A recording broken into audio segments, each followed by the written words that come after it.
Okay, hello. Greetings to all participants of our panel and our guests. My name is Galina Bleikh, and I am the host of Leonardo Issas Laser Talks in Jerusalem. Our meetings are prepared by the INIME Association for Art, Culture, and Education. We have titled today's meeting When Words Become Images, the Visual Verbal Continuum. Our discussion explores how text can function as both language and material, revealing the unstable boundary between reading and seeing while questioning the foundations of meaning, perception, and communication in a hybrid visual verbal landscape. This talk investigates the intersection of language and visual form by examining how the text can function as both sign and image. We explore new frameworks for cognition, perception, and artistic expression. The continuum between verbal and visual systems reveals the materiality of language and its potential to mediate complex interaction between humans, technology, and environment. We will also explore what the text means in contemporary artistic practice and what new expressions can embody or perform it today. I suggested this topic not by chance. As an artist, I have spent a lot of years exploring the connections between the textual and the visual.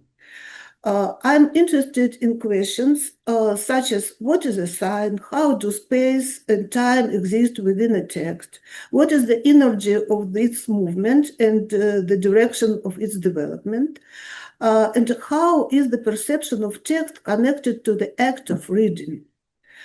That's why I'm very excited to hear our wonderful speakers today. I want to thank our regular partners, Silent and Adam, for their support, and also Daria Kesler, our steadfast moderator, who always creates a wonderful atmosphere for our talks.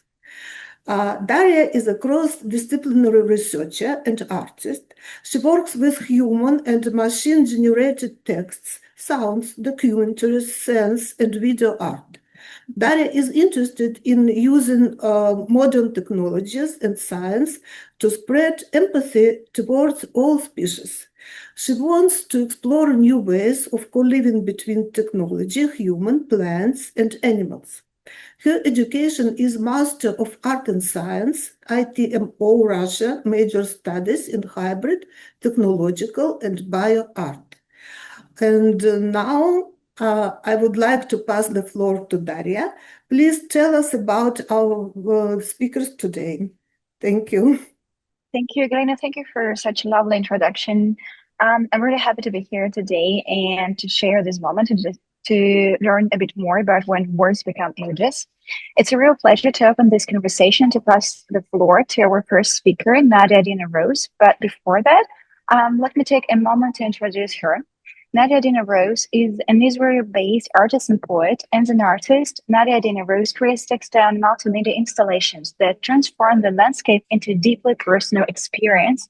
Her works explore immigration, wandering, and transition between countries and cultures.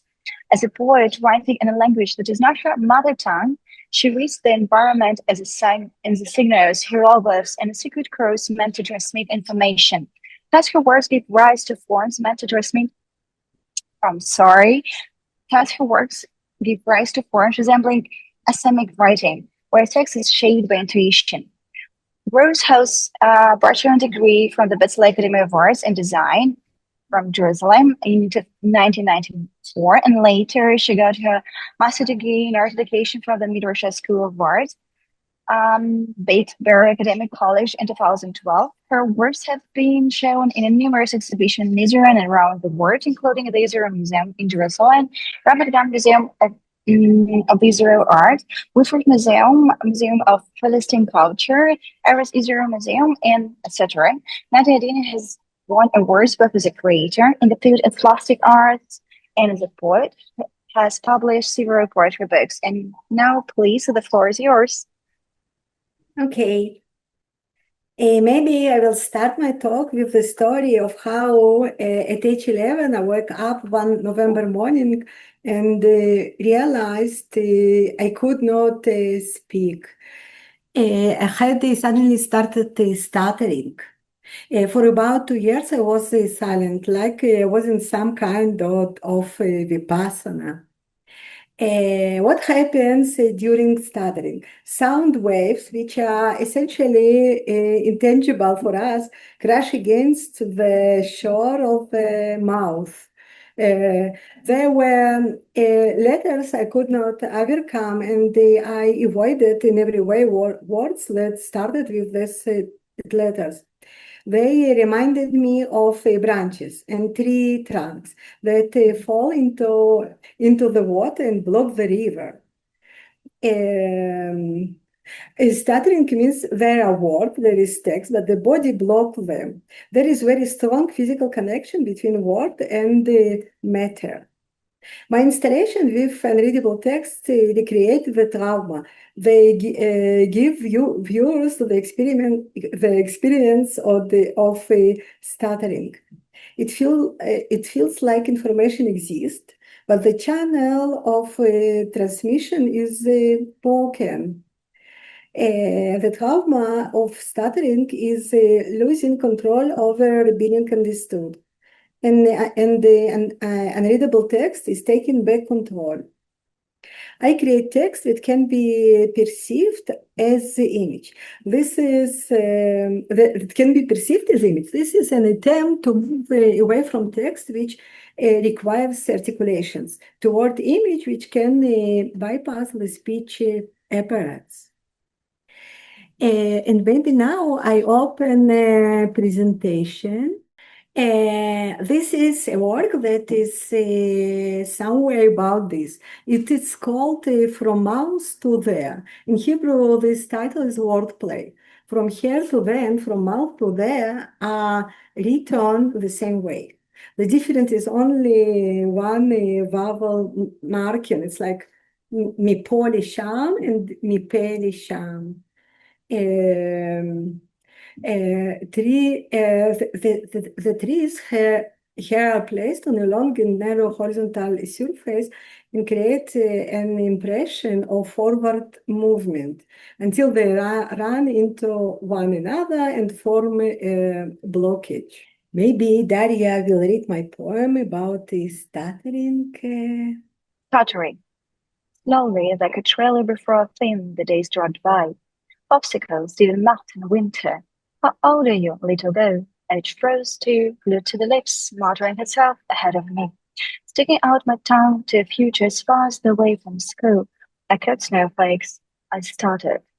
Half words picked out like gloves from a coat pocket. So with bare hands I held in the happiness and able to explain why it was good. Thank you. Okay, I create installation and objects that can be called soft sculpture. My favorite material is textile because it already carries within itself a word of association, a text.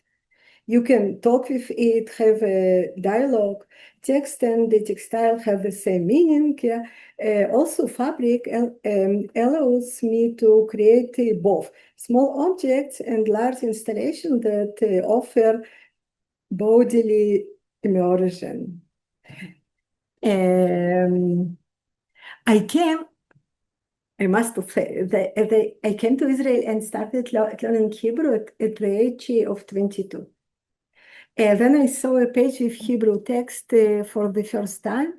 It seemed to me like an impassable forest in which it is impossible not to get lost.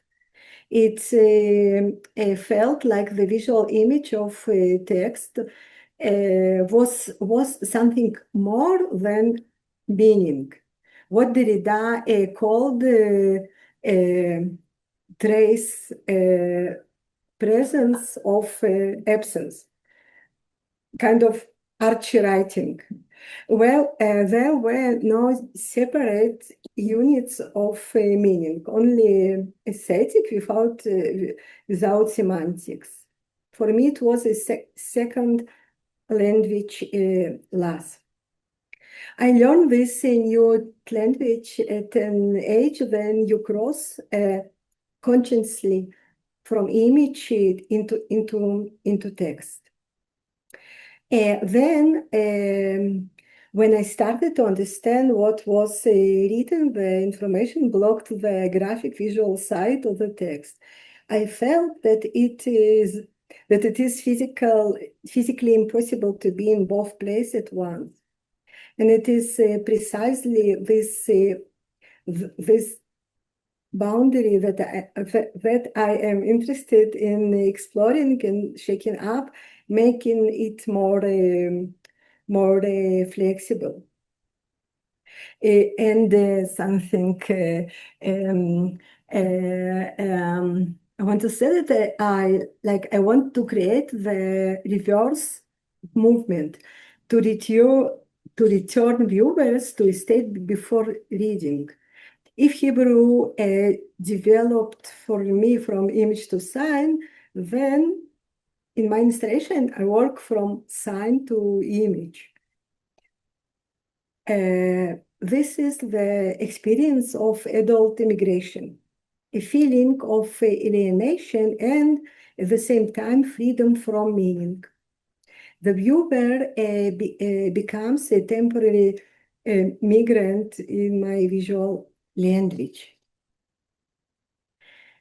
Maybe one more stuff. I remember how, as children, my sister and could stick a bead into our nostril and then spit it out of our mouth. We did this until our parents saw it and were terribly horrified. And here there is something similar.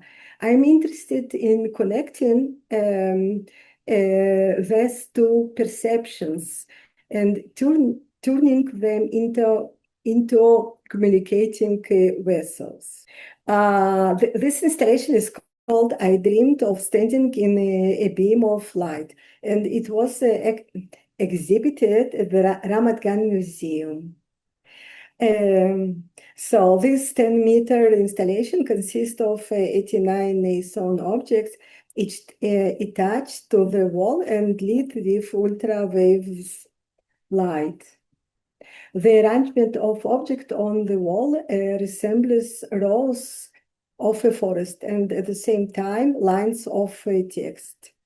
Reverse side is sewn from yellow luminous fabric, and this gives the objects a glow as if they are illuminated, but moonlight, or is this award highlighted with yellow marker. In the center of the installation, the rows of the forest outline a circle, a full and at the same time empty moon. The same hollow circle is located in the belly of the wolf sculpture. This is a work about emptiness and loss and our connection with the dead. This installation is called With the Sound of Falling Branches. This quite large installation consists of white fabric that hangs like laundry hung out to dry, or rises like snow-covered mountains, or or angel wings or sails. On the mountain peaks are placed small sound sculptures resembling handwriting or dried leaves carried by the wind, or figures of people walking toward an indefinite goal, wandering from place to place. People are in motion, leaning forward like written letters. As if they stop, they will lose balance and fall into the abyss. Okay. Okay. In large installation where the viewer moves inside the object, the body itself becomes a tool of interpretation. Okay. This installation is called after the trees keep their branches in the air. It consists of 3 branches sewn from artificial lever and arranged in rows, one above the other, like a landscape or writing in a lined in notebook. These fragments and their diverse graphic elements resemble a series of signs or fonts as in Asemic writing. Archie writing is not an alphabet and not hieroglyphs. It is a possibility of leaving a trace that comes before meaning, yeah, in some way. For example, memory is the Archie writing of consciousness. Yeah. Okay. As a poet writing in a language that is not my native one, I am tend to decipher the surroundings as signals, hieroglyphs, secret codes meant to communicate with us, to convey information, being mediator between us and the world. I work a lot with branches. I saw branches and make installation from them. I will explain why. A tree is vertical and it has branches at different levels. I feel that above us there is like such an information pub, including different layers of information that correspond to the give moment. They are all relevant, but they are different levels. And trees, as if collect this information with their branches from different heights and offer to read it, transmit it to us. To perceive an image takes time. It cannot be read in a second like a plain text. Yeah, it changes through prolonged observation, and in fact, there is no end no end to its perceptions. Okay, this installation is called a can read lips. A tree is a universal constructor. It can be divided into elements. Letters and numbers can be assembled from them. Each letters of the Hebrew alphabet has a numerical value. Multiplicity of quotes inside a single sign. Okay. This work is called Waking at the Same Place, and it is currently exhibited at the Israel Museum. In it, I refer to dreams in which we disappear and to the line of life, which is kind of dotted. As a curiosity, I wanted to tell that in the museum, people approach me and say that they read it literally and see letters and put them together and read words. In some way, create an unstable state. The viewer tries to read, slips into the image, and then tries to read again. And now let's listen the poem that was included in the exhibition catalog.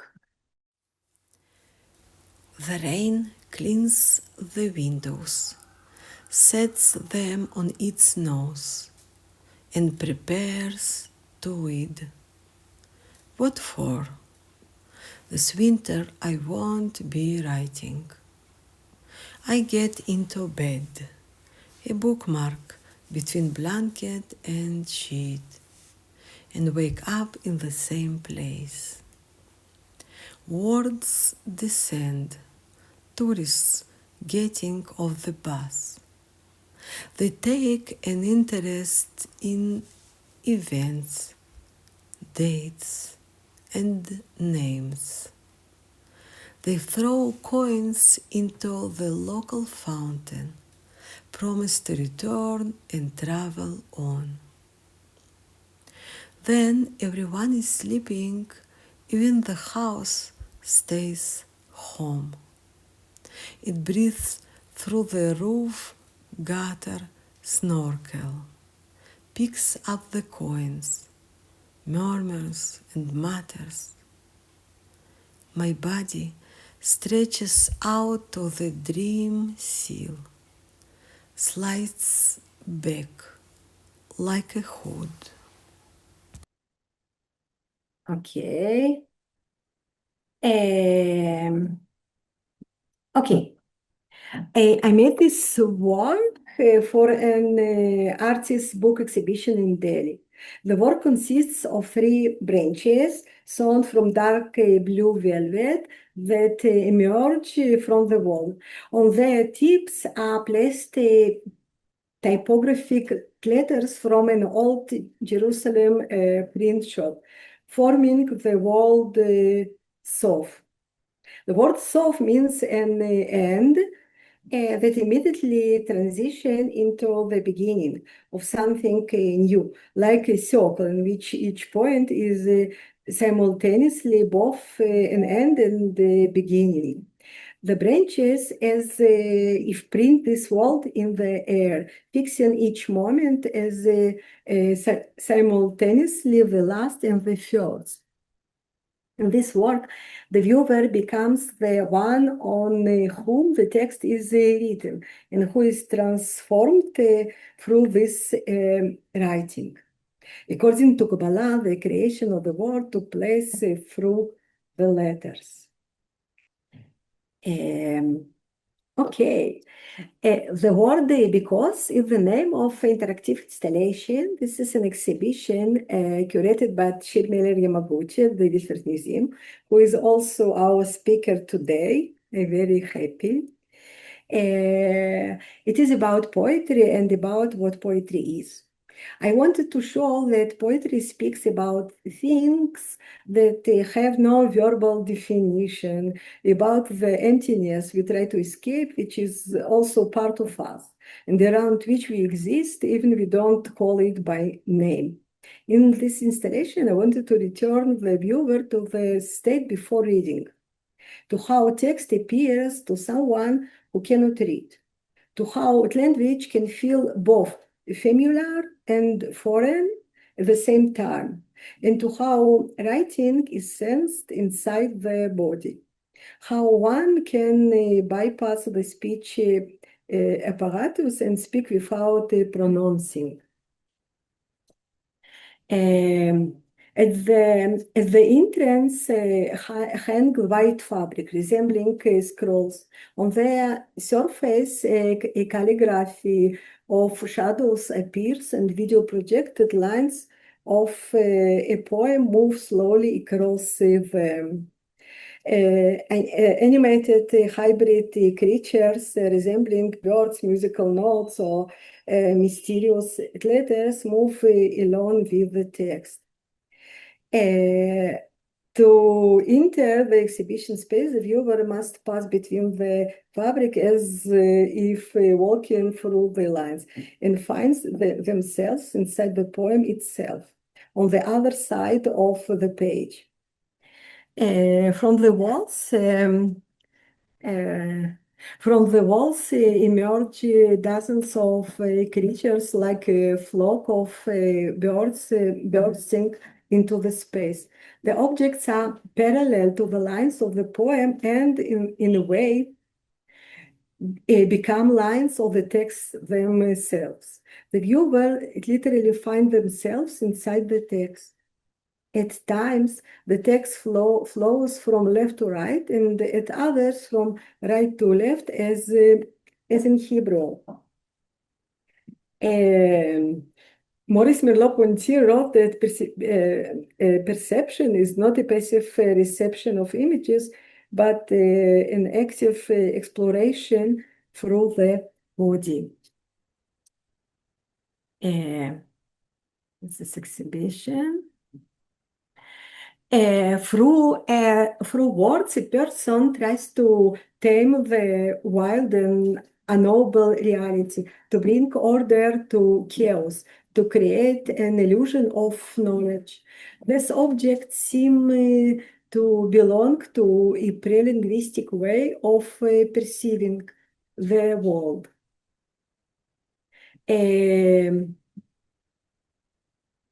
All the elements of the exhibition seem to float in the air, detached from the ground. It is like jumped into emptiness, which swallows everything like a black hole.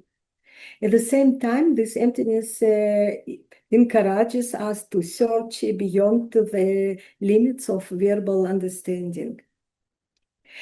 And maybe I will show a short video of this exhibition.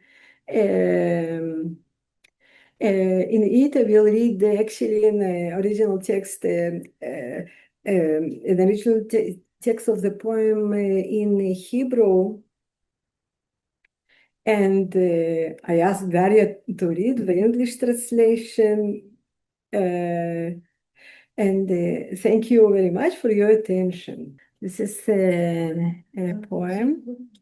It all comes from the mark of the well of my mouth, from the chain of my words lifting buckets of water, from the underground streams disturbed by the waves of my steps. It all comes from the night known by its flutter street lights, from the pupils dilated by darkness, from the shadows anchors of noctilucent ships. It all comes from the branches traveling through the air, from the sky barefooted with leaves, from the poise of trees as they stand high above their roots, their graves. It all comes from the pencil sharpened by bone, from the wind-flooded honing breaks of the flock, from the shedding of words populating the language stream. It all comes from the moving tempo of umbrellas, from no knowledge of the path of death, from the scrolls of grace bridges. And now I'd like to pass the floor back to Adina to be able to share the video.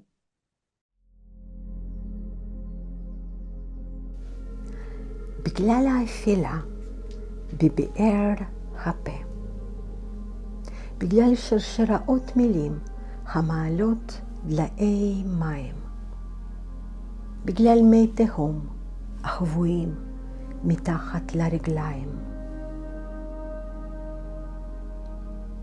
בגלל הלילה המונף על כתפי הפנסים, בגלל צללים המתקהלים על מדרכה, בגלל אישונים המתרחבים בחשיכה, בגלל הענפים המתהלכים באוויר, בגלל עקבותיהם הירוקים של העלים, בגלל שווי משקל של העצים מעל קברי השורשים, בגלל עיפרון המשיל אורו עד חוד עמוד השדרה, בגלל חידות מקור הציפור באמצע מעופה, בגלל שפה זרה הנדחקת לפינה כהה, בגלל המקדשים הניידים של מטריות, בגלל שאין לדעת עומק שלוליות, בגלל קשרים מורמים הפתוחים להערות, בגלל סריגת אדוות המים עם חכה, בגלל פיתיון על קרס המחשבה, בגלל הפצע בשפה העליונה, בגלל האופק, פס הנחיתה. בגלל סכנת ההחלקה בדרך. בגלל השיר המתהווה מתחת לשכבת הקרח. בגלל התרגום המילולי של הידיים לשרוולים. בגלל הלולאות על צווארי הכפתורים. בגלל הפתח בחולצה, מילוט עבור ראשים. בגלל הבטן הרעבה המחדדת את הראייה. בגלל הטבור עינית הדלת העגולה. בגלל עמידת מילים על קצה הלשון. בגלל עמידת הדום של המילים באין מקום. בגלל הקירות הלבנים במחברות החדרים. בגלל משבצות החלונות עם סימני וי של ציפורים. בגלל מדף עם הספרים המצרפים מקרים. בגלל אותיות פרא השולטות על הבריאה. בגלל אותיות מבויתות החורשות שורות בזמן קריאה. בגלל סימני קריאה המאותתים על שנת שמיטה. בגלל שלא מוחזק ברצועת הזמן. בגלל סימני הזיהוי על הקולר. בגלל נביחות הנצח המרוקנות את היומן. בגלל ניווט לשון אחר דבר עלום. בגלל שבגרון תקוע עצם הקיום.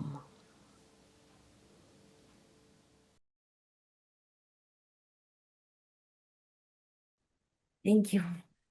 Thank you, Adina. Thank you so much for sharing your poetical vision with us. It was really a pleasure. And now I'd love to pass the floor to our second speaker, but before that, I'd like to introduce her, Shir Meller-Yamaguchi. Shir, since 2005, has served as a curator of a Wilfred Israel Museum of Asian Art, where she has developed exhibition that bring contemporary Israeli and Asian artists into dialogue with the museum's renovate Asian art collection. She holds Bachelor degree in art from Haifa University, a curatorial diploma from Tel Aviv University, and a master degree in museum studies from the University of Leicester, UK. In addition to her curatorial work, she has lectured in Tel Aviv University Museum Studies program in a curatorship and visual thought program at Seminar for Kibbutzim. Meller-Yamaguchi has also specialized in interactive and experimental exhibition formats. Notable projects include Data Lab, Jungle Data Museum in 1995, Eye to Eye in Museum in 2018, and Time in Museum of Islamic Art in Jerusalem in 2020. So please share with us your presentation. Thank you very much. First, I want to thank Nadia for actually working together on her exhibition, and I really enjoyed to actually combine poetry, which is one field of her creation, with the visual art that she's also doing. So it was a kind of a journey between both. And I'm taking you back to another exhibition which actually deal with this boundary between the verbal language and the visual language. It was called the Visual Script, and the museum I work in is the Museum of Asian Art, but the collection is also of ancient art of the Middle East as well, like Egypt and Persia and so on. And actually we have a quite ancient script and writing from very these cultures. So For me, exhibitions of traditional art and contemporary art together really benefit each other, and I try to do them with our collection. So this exhibition was a group exhibition, and we have 3 halls in the museum, and it was on all the 3 halls, but each hall had a different subject. And it dealt with representation and language, the multiplicity of language and their relativity, and the relationship between signifier and signified. The list of artists is quite big, but I made it a selection of artists that I will show you in this presentation. So we can go to the next slide. And actually, I'm showing you some pieces from our collection that were kind of the trigger of this exhibition, because when I really thought about how language started in the Egyptian culture and cuneiform language in Mesopotamia 5,000 years ago, it started with the visual language. We started from pictograms, and later it evolved into some language. But the pictograms themselves tried to create some kind of representation of the world. And already this is actually making a kind of logic, or trying to represent the world, or even to control it in some way. If we can represent it by signs, we can maybe understand it or control it. So it is very interesting how it evolved and how it developed the language. And my challenge was to find the Israeli or contemporary artists that actually are going back to get their inspiration from these pictorial languages, because normally artists are dealing with the visual language more than the verbal one. But I was looking for artists that actually explore this gap between the visual and the verbal and the text, actually. So we will see some examples. So next one, please. So one of the known artists, he already passed away, but he has a museum near Jerusalem, Moshe Kastel. Moshe Kastel drew his inspiration from the ancient Hebrew script, like inscription that were written, and the archaeological findings that were found in Israel that gave the people that came back to this country a feeling of continuation. The language is actually a continuation of their culture. So he created his own script. It's a visual script. As you can see, figures are marching, and he created it on a kind of stone, basalt stone. He made it by himself from powder, trying to make the feeling of connected with these inscriptions that were on stone. Let us continue. And we are going to another artist that is already passed, but he also was very inspired. Avraham Ofek was inspired by the hieroglyphs, and actually developed his own personal hieroglyphs. As you can see on the left side, you see a drawing, and you can see maybe a field or a woman sitting in the field. But actually, all of this had symbols. As you can see, he has salamandra that represent good luck, and the woman sitting in the field is like a place getting closer to the earth, and this brush-like form, it means cultivating the soil. So he had a vocabulary, and he used this vocabulary for different drawings, playing with the relationship between the different images or symbols he created. Let us continue. We are going to a very interesting artist, Nurit David. And she had a series in the 90s called actually learning how learning to writing from the trees. And of course, we know nature has its own forms, organic forms, but they have a kind of structure that we can follow. But she created this, on the right side, this like a forest, and the legs like maps that you say you are here now. And what you see from the place you are standing, it's normally the landscape. But on the left side, you see the lines of a notebook, like trying to learn this language of the trees. It reminds me a little bit what Nadia is doing, because Nadia's letters are like a forest.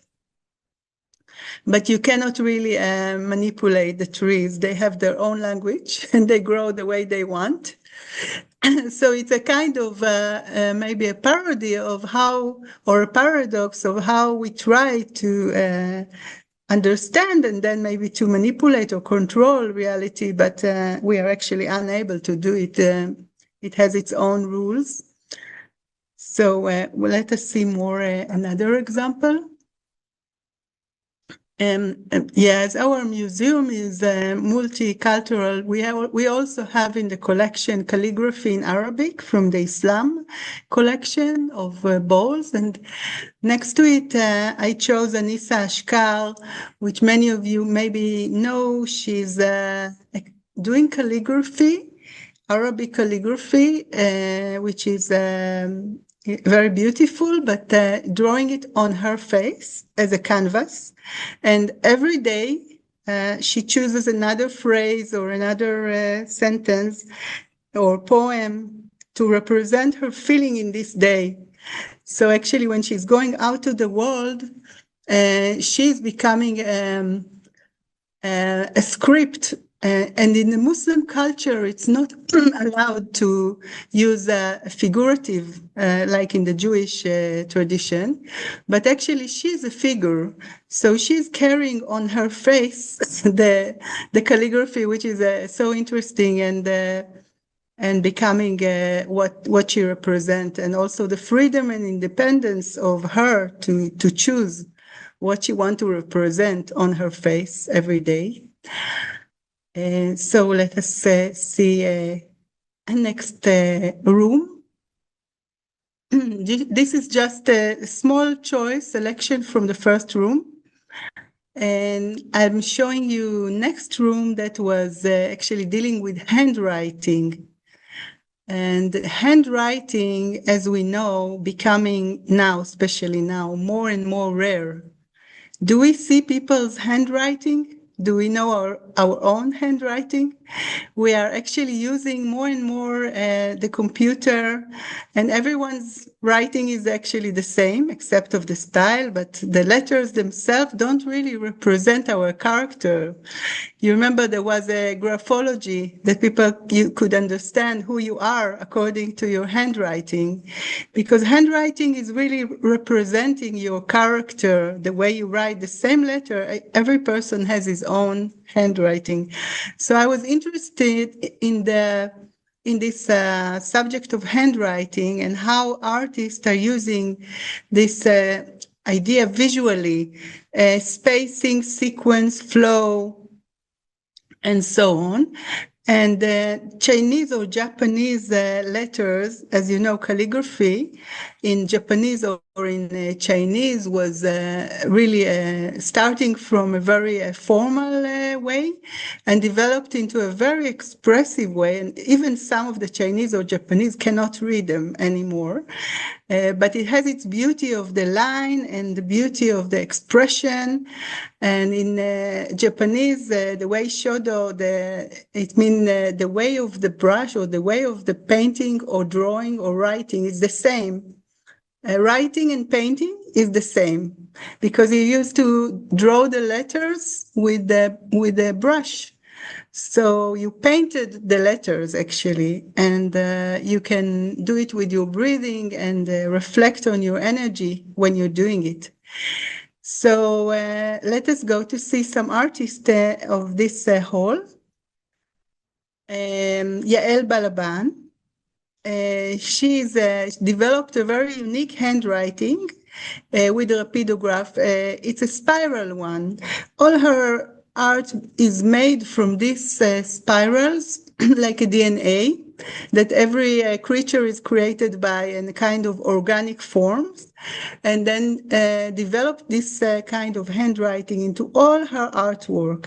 And in the left side, you can see a little bit crazy machine for writing, or organic forms. It's made by, I forgot the word in English, kfitz, spring, yeah. Springs, like the spiral that she's making, and you can see some of them are writing on a paper, but some of them are in the air to different directions. So we have a kind of idea that writing is only on the flat surface, like a notebook or a paper, but she takes us to the whole space, writing up, writing down, writing in the same time to so many different directions. And the machine is like getting crazy, writing in all the direction in the same time. So writing is actually a creation, writing or drawing.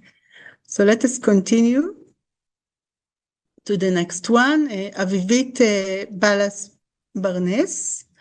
Avivit is also using material. In the left side, what you can see is a plaster, and she's doing it in many layers, like writing. You can see the heels that are created by the letters.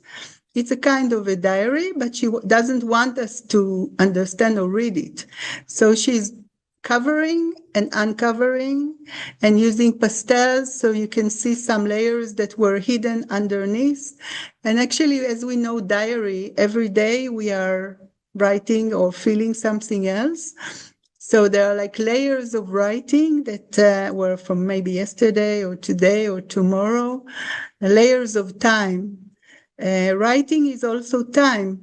It reflects what we had, and we don't remember anymore. If one of you could find a diary, what he wrote when he was a child, it's really interesting. We can feel how we were at that time. So she's playing with this visual language. It will really become a landscape, the writing. You can see it's all in different directions, free from the lines that we are used to. Okay, so let's continue. Next artist is Merav Davish Ben Moshe, an artist from Jerusalem, and she's also, in a way, using the mythical power of the Hebrew alphabet, because there is a book of creation, Sefer HaYetzirah, and she actually took the challenge of writing this book of the creation. It's quite holy in the Kabbalah and so on. And she had a wall of 5 meter width and 3 meter height, and started from the bottom, continued writing it from the bottom to the top to the ceiling. And the power of the creation is actually by the words. God created with words, according to the Jewish tradition.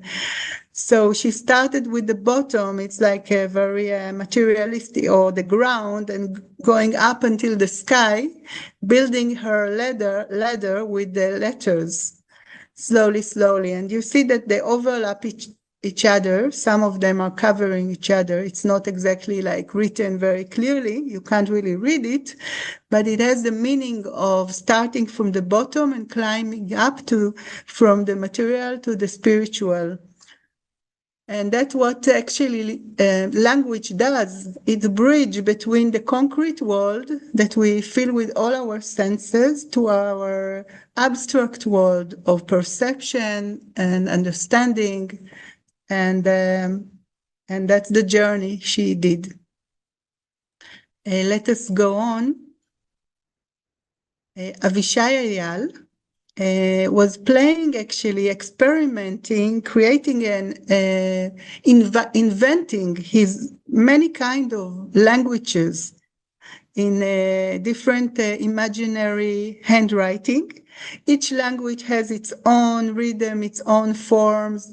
Actually, like Nadia said when she saw Hebrew at the first time, I think maybe some of this handwriting you can I think it's similar to some languages that you know. Some of them are more organic, some of them are more geometric. And in the end, when he finished to depict the different languages, he drew very meticulously the pencil or the brush or anything that he used. So it's like almost using the language, and then his very good drawing skills to make us be a little bit confused. Is it real? Is it just a drawing? So what is real? Interesting question. Let us continue. We meet again Kesler because the last hall was dealing with memory, language as a memory, because language carries cultural memory. If we didn't have books, of course, we don't know what was the thoughts of our ancestors. And there's a lot of in the Hebrew language that was a religious language. It was used only for prayers in the diaspora. It wasn't used for the daily conversation. And when we come back to Israel, it became secular.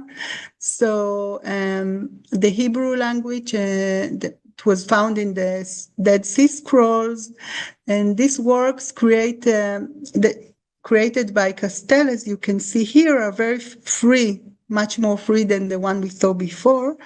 Using the letters, some of them are big, some of them are small. They really become like lines in a visual orchestration. So let us continue to see what was in this hall. The first artist to encounter is Orna Milo, that was writing on glass. So with some material like from clay, and it almost looked abstract painting. Some of it you can see letters are hiding because she wrote by erasing actually. She first covered the glass with some black ink or material, and then she engraved in it, and you could see through the letters. The letters were transparent. So she used the glass character, as the glass is something we can see through, and the letters is also sometimes a way we can see through but this is unreadable. We cannot read it because it's opposite side, and if we try to read it, we are really frustrated that we cannot understand. So it's also giving us a kind of feeling like, do we read the visual lines? Do we read the letters? It's like the gap in between them. What is hidden? What we cannot read? What we cannot understand? These are the questions. Okay, so we shall continue with Tirza Ullman. And Tirza Ullman is calling this work Lu Yehi, Let It Be. And it reminds us a bit of a calligraphy, and it also has some parts that are reminding us of a book of Talmud, a prayer book. But as you can see, it has like a feeling of some of it is with a stronger emphasis, and some of it is getting more quiet. And it's like a rhythm of the lines, a rhythm of the letter. We can almost listen to it as a musical tone. And not like the letters we cannot really read or understand, but we understand there is something there. And it's readable, but we read it not with our mind, we read it with our heart. Let us go on. I think that is the last one. Hadassah Goldwicht, she's a wonderful artist from Jerusalem as well, and coming from a religious background. And for Hadassah, the Hebrew language is when the experience of studying the letters when you're in the cheder, like 3-year-old, there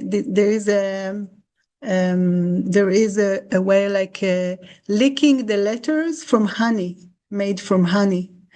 So she had a performance, a video performance that she created the letters, the Hebrew letters from honey on a piece of glass and filmed herself licking it, tasting the letters, making it really, the sweetness of the letters become part of her. And this is a completely different way of feeling the language. And it's a very interesting because every time, every year, every New Year, she has a kind of ceremony or ritual that she's doing with the letters in a different way, like trying to erase everything we know about the way we meet language and starting again, like forgetting what we know and being open to receive new meanings because we think we know so much, but actually for an artist, it is the excitement of meeting something we know as if we met it for the first time, like the verbal, like the language, the visual part of the language or the sensual part of the language. And this brings us to the last slide. Yes, so according to Roland Barthes, in his variation on writing, writing is characterized by an innate contradiction. On one hand, it represents system of accumulated knowledge in human society, which result in domination and discrimination, because many times only the rich people or the noble people could know how to read and write. But on the other hand, it is tied with sensuality and pleasure innate to writing, which is typified by refinement and balance between the body and soul. So yeah, you can see here the work of a Japanese artist, Kazuo Ishii, that participated also in this exhibition. And you can feel the breathing of his line and the way his energy is flowing through the letters. It's not really important what is written here. I mean, you could understand it's a mysterious God, the meaning of it. But even, as I told you, some Japanese would not be able to understand it because what is really more important is the energy that is flowing through your body and your soul in the same moment that you are uniting them through the writing. Thank you. Thank you so much. It was such an interesting presentation. So many new information about artists and how they use text as an image and in all different variation in their practice. Thank you so much. And now I'd love to introduce our third speaker, Dr. Evgeniya Vezhlyan. She's also right now based in Israel. She's a PhD candidate in philology and a master in sociology. Her areas of expertise include the history of modern Russian literature, the sociology of literature and literature theory. Until 2022, she headed the Department of Modern Literature at the Russian State University for Humanities. And in 2022, she immigrated to Israel, and she's currently a doctoral candidate at Bar-Ilan University. She's studying Russian language, literature, literary communities, and institutions in Evgeniya, please, the floor is yours. We are happy to hear your presentation. Okay. We saw in the presentation of Shir some brilliant examples of interaction between system of representation reality, between two systems of representation reality. This is system, this is a text and an image. I want to to make a short commentary about this, short theoretical commentary about this. The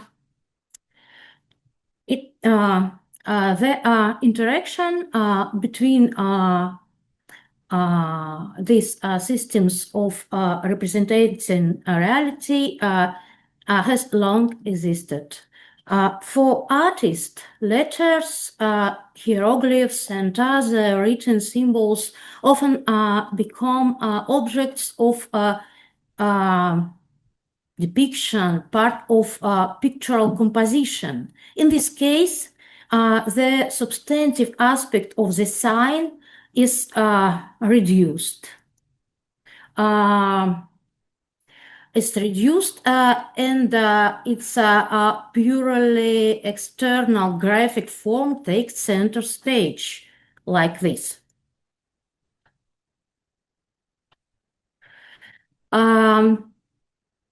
Examples of the use of graphic symbols of writing and even entire text as artistic elements can be found in a wide variety of fields, from art itself to contemporary industrial fashion design. In this case, the textual aspect of the text is reduced and the text is viewed solely as a visual object. The combination of attention to both aspects of the sign creates an independent art form, such as Chinese calligraphy, for example. If we look at the problem of the boundaries between text and image from a literary perspective, it's close for me. What we see a different picture. Text in this perspective is in fact a medium for literary form and content. What is a medium?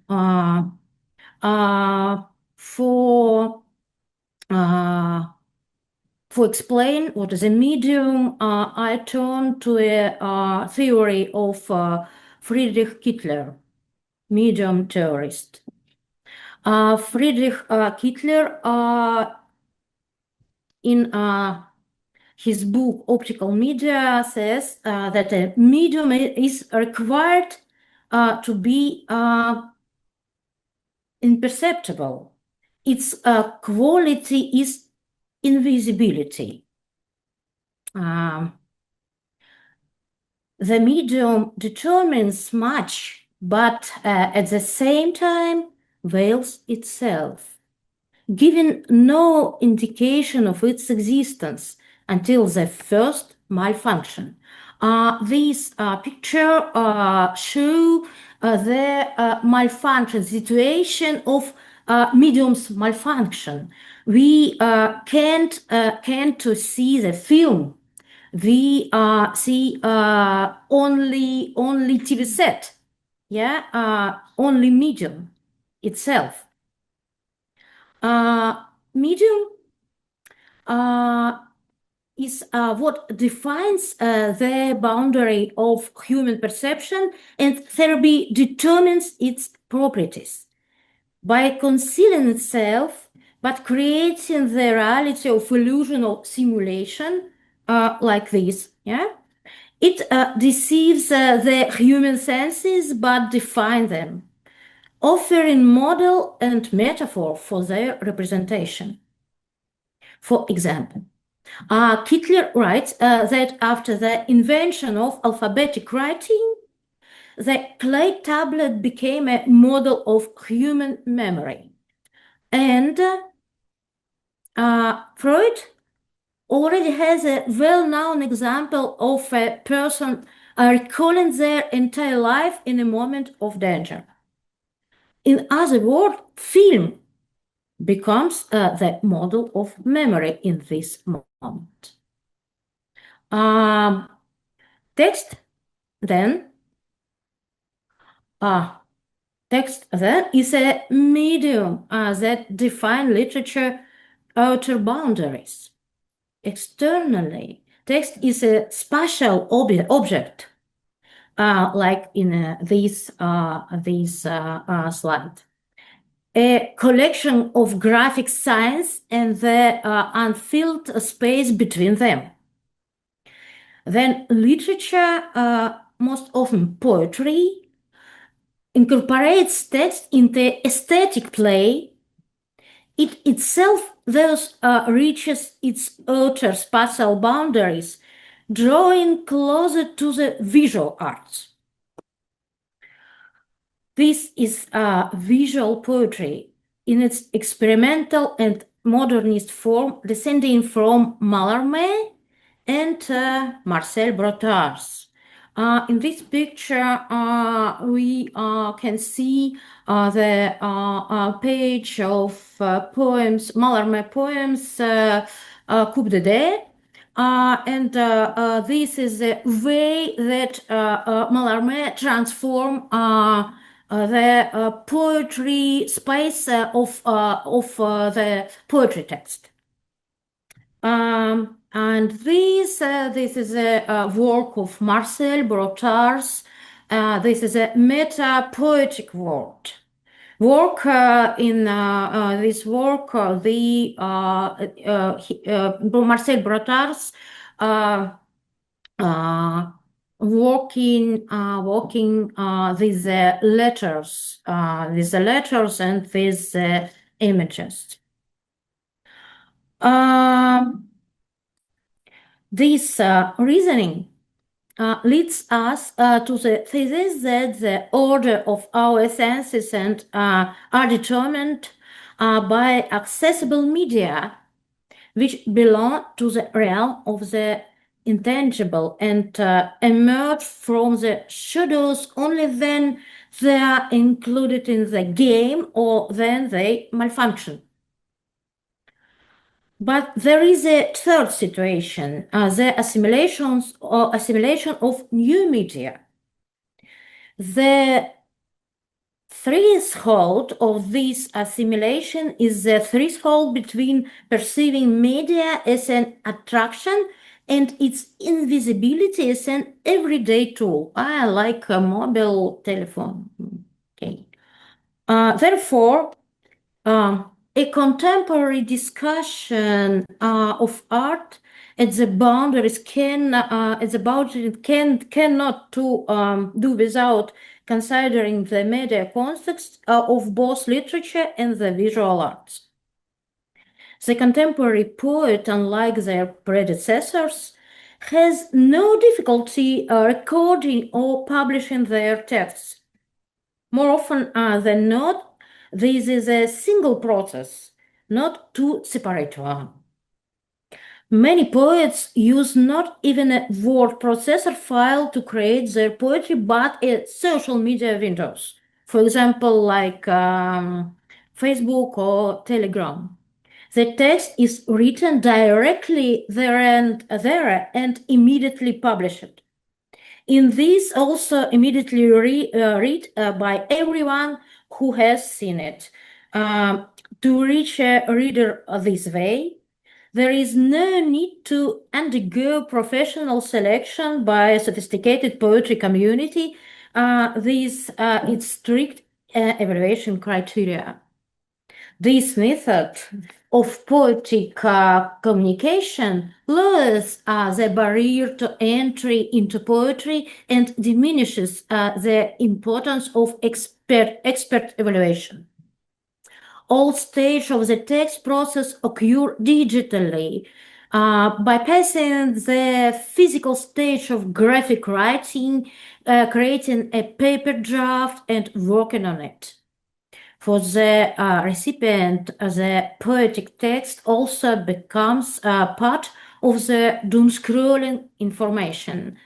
All this leads to a peculiar deficit of corporeality, embodiment, and materiality.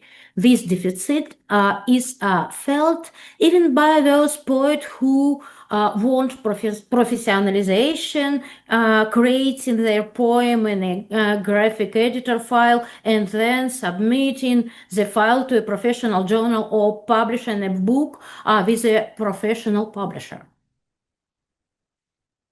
And today,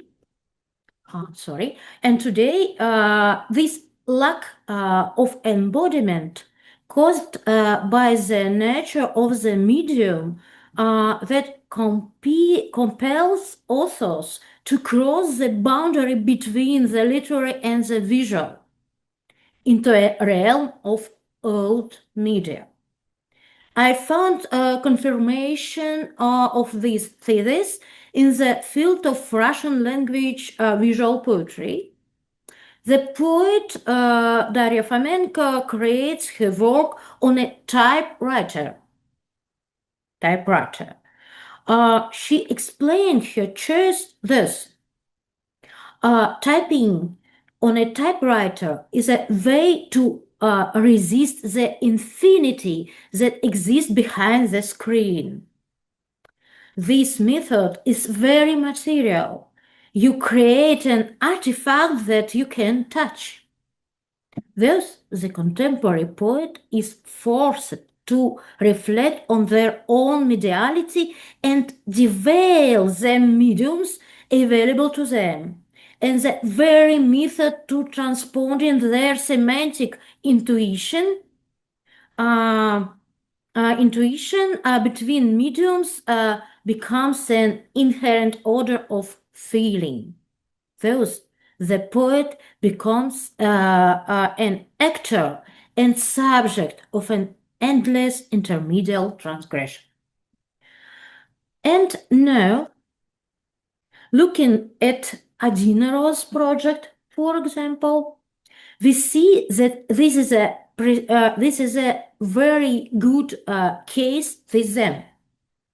Her poetic texts and her textile objects form a single chain of intermediate transformations, centered on the authors, like in the picture, who thus find embodiment in both interconnected dimensions of her creative existence.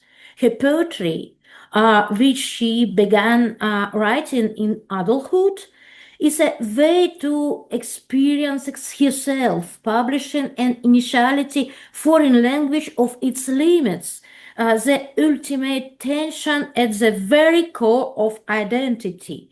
Her textile works are also a kind of speaking in a foreign language, transforming the material of women's sewing into sculptural metal. A substitution of the medium occurs, a mastery of it in order of embody to once again feel herself. A highly revealing example of contemporary creativity in a digital context. Thank you very much for your attention. Thank you, Evgeniya. Take care. And- Yes. Yes, super.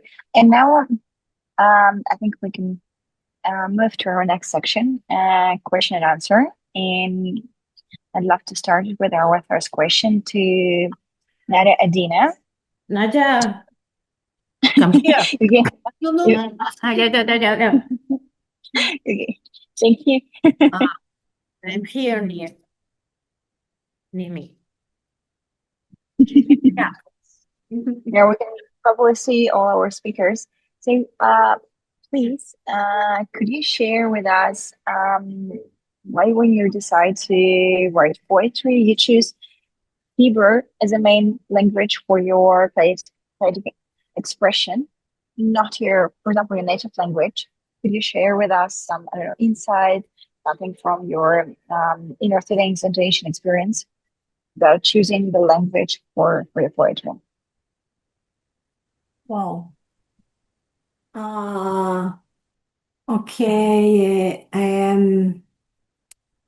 I think there are several reasons for this, maybe. I know Hebrew well enough to write, but it has not become automatic. I still have to think about every word. And maybe Hebrew doesn't cover my whole reality. I'm like inside the language, but also in outside. And Hebrew is perhaps more material-like than Russian. I work with it is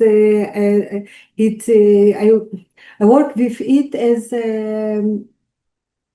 how can I say as substance, but not as a tool.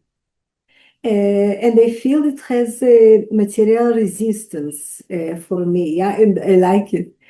And I think also um, uh, I don't have stuttering memory in this language.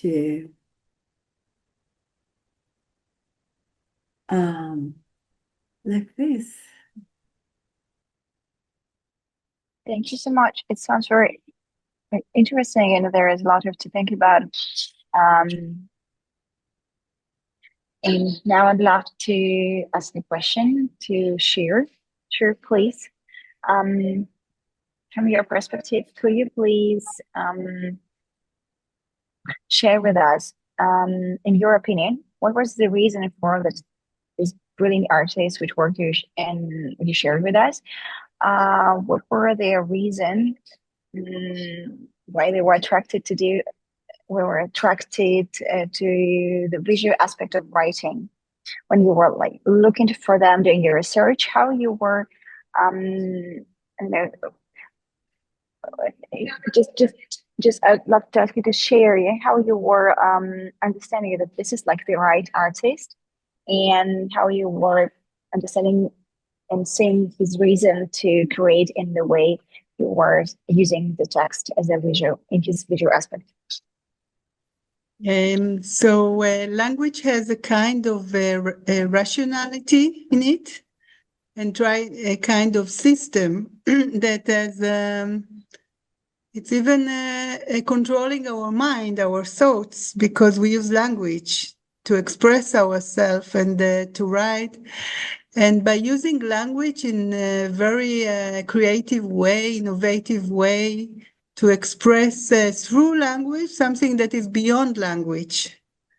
That is something that was very attractive for me, to find the gaps and the silences in the language, the layers, the ability to say what you cannot really say or express logically, and find the infinite ways in which the same verbal language could become visual and could become again something that we can feel like it's open. It's not a system. It's something we can still explore and change, and it's not something we got like conditioned. So this place, the freedom was very interesting for me. And coming back to the visual, coming from the verbal to the visual, and the visual field is endless. And yeah, so that was, I felt very interesting. Thank you. And what about the decoding of such kind of visual information? When you know it was a text, now it's a visual. And if I understood you right, like the artists were trying to find a new way to use text to express something that is beyond the words. When we are on the other side, when we are the viewers, when we're trying to decode this kind of information, if there is something that we discover, like something like, I don't know, something personal, how it's influenced the person who is trying to read this visual text to understand it.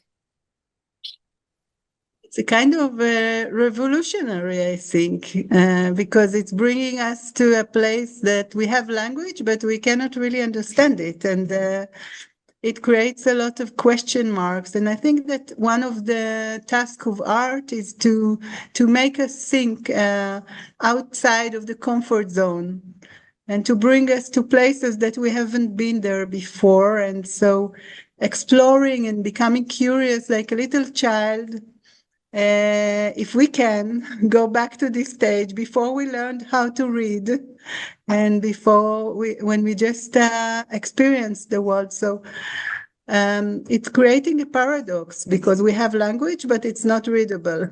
And this paradox, it sometimes blows your mind and it open it.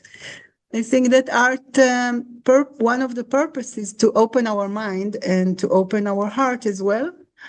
And if we can do it through this kind of exhibition, I hope the viewer can benefit from being fresh, looking fresh at language.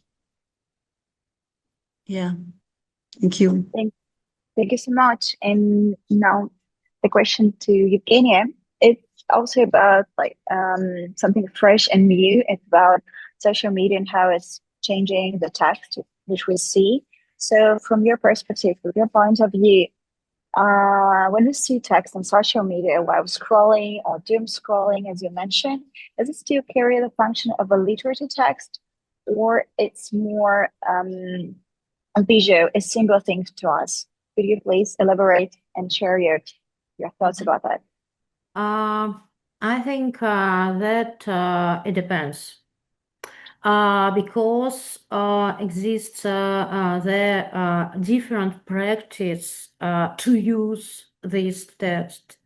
In expert communities exists the practice to transform this text to a literary object, to a literary text in a aesthetic function. Yeah, and but this text in the social media, any person, any user could to see like the just really blog, just really any sentences of any person without aesthetic function, without literary function, and then it depends.